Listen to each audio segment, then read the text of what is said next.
ബംഗ്ലാദേശിലെ സംഘർഷം വ്യാപകമാകുന്ന ഒരു സാഹചര്യത്തിൽ ഇപ്പോൾ പ്രതിഷേധ റാലിയുമായി ഹിന്ദുക്കൾ സംഘടിക്കുന്നു. ലക്ഷക്കണക്കിന് ഹിന്ദുക്കളാണ് ഈ പ്രതിഷേധ റാലിയിൽ ഇപ്പോൾ പങ്കെടുത്തിരിക്കുന്നത് എന്നാണ് പുറത്തുവരുന്ന വിവരം. ധാക്കയിലും ചിറ്റഗോങ്ങിലുമാണ് ഹിന്ദുക്കൾ സംഘടിച്ച വലിയ പ്രതിഷേധ റാലികൾ നടത്തി. ഏതാണ്ട് 7 ലക്ഷത്തോളം പേര് ഈ പ്രതിഷേധ റാലിയിൽ പങ്കെടുത്തതായിട്ടാണ് പുറത്തുവരുന്ന റിപ്പോർട്ടുകൾ.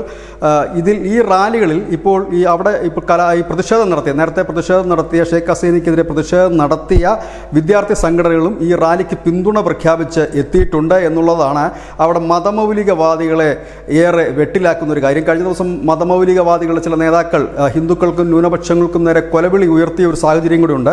ഇവിടെയാണ് ഈ റാലിക്ക്, ഹിന്ദുക്കൾ നടത്തുന്ന വലിയ റാലിക്ക് പിന്തുണയുമായിട്ട് വിദ്യാർത്ഥി സംഘടനകളും ഒപ്പം തന്നെ അവിടെ പ്രക്ഷോഭം നടത്തിയ സംഘടനകളുമൊക്കെ എത്തിയിട്ടുണ്ട്. 52 ജില്ലകളിലായി 205 ആക്രമണ സംഭവങ്ങളാണ് ഹിന്ദുക്കൾക്ക് നേരെ നടന്നത്. ഹിന്ദുക്കൾ നിരവധി പേർ കൊല്ലപ്പെട്ടു, ഹൈന്ദവ നേതാക്കൾ കൊല്ലപ്പെട്ടു.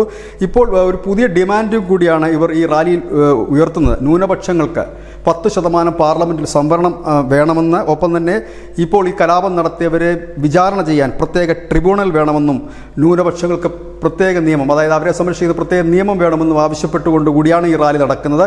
ഏതായാലും ഈ റാലിയെ ഇപ്പോൾ അവിടെ മുൻപ് സമരം നടത്തിയിരുന്ന, അല്ലെങ്കിൽ മുൻപ് ഈ പ്രക്ഷോഭം നടത്തി ഷെയ്ഖ് ഹസീനയെ നാട് പിടിപ്പിച്ച ആ ഒരു വിഭാഗം കൂടി ഇവർക്ക്, ഈ ന്യൂനപക്ഷങ്ങളുടെ അല്ലെങ്കിൽ ഹിന്ദുക്കളുടെ ഈ റാലിക്ക് പിന്തുണയുമായി എത്തിയിട്ടുണ്ട്. ഇതോടുകൂടി തന്നെ ഭരണകൂടം അപകടം മണത്ത് തുടങ്ങിയിരിക്കുന്നു. കൂടുതൽ ചർച്ചകളുമായി അവിടുത്തെ ഭരണകൂടം രംഗത്തെത്തി എന്ന് ചില സൂചനകളും പുറത്തു വരുന്നു. News India Malayalam.